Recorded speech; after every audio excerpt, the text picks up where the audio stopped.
Right, Luke, finally, after like, it's got to be at least 5 years now that I've promised you I'd do this. I've finally gotten around to it. So, I have no idea what order I'm going to do stuff in. But whatever order I do stuff in, I promise it'll make a lot of sense. I think I'll start from stuff that you have to have no matter what, stuff that won't change ever.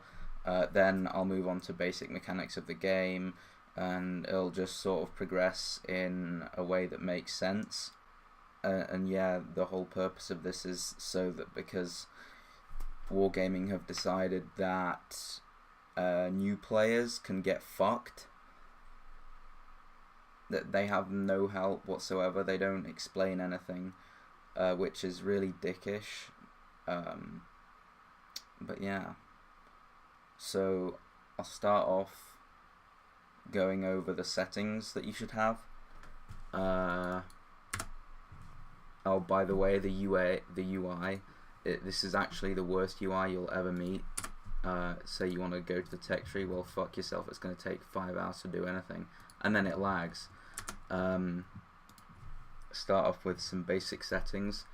Graphics, of course, you're going to want to have everything off and everything low, because optimization is not in Ouija's dictionary. Get fucked. Audio, obviously, that's just to your liking. I've unticked these because I don't really care about music. Voice chat as well, we just use Discord, so who cares about that. The controls, this is where it's important. First things first, get rid of the terrain hit indicator. It buggy as fuck, doesn't really work half the time. Collision avoidance system, this is how you're gonna get fucked. It randomly will take control of the rudder and doesn't make any sense. This setting here, alternate interface mode, this one is very important. You have to have that on full.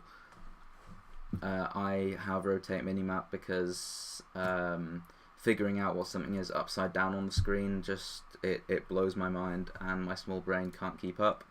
I display team lineups. What this does is it puts the team lineups down the side with what ships are alive and whatnot.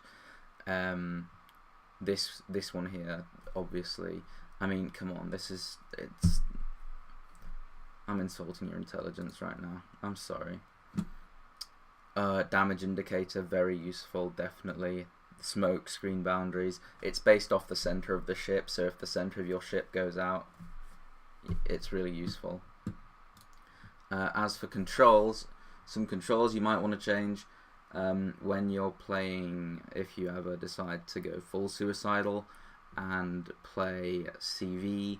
They have Squadron Run 1 defaulted to 2, so it goes 2, 3, 4, blah blah blah blah blah, and then the select aircraft carrier, which funnily enough isn't up there, it's somewhere all the way down here. There, I have that set to G because it's closest. Restore the camera position when exiting free look mode, that's important. Tracking a locked target, what this means is if there's a ship moving and you're locked onto it, the camera follows it, so you don't have to keep moving the mouse 20 times a second to keep up.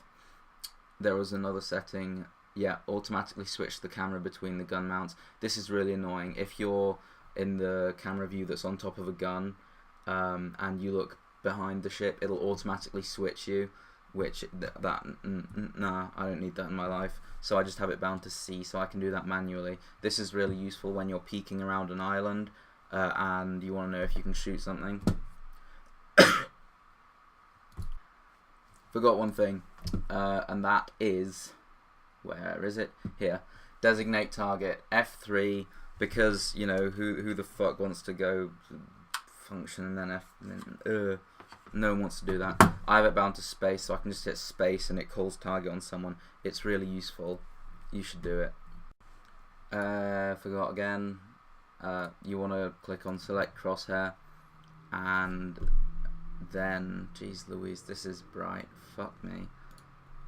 Jeez, that's even. Oh my. I should just stop.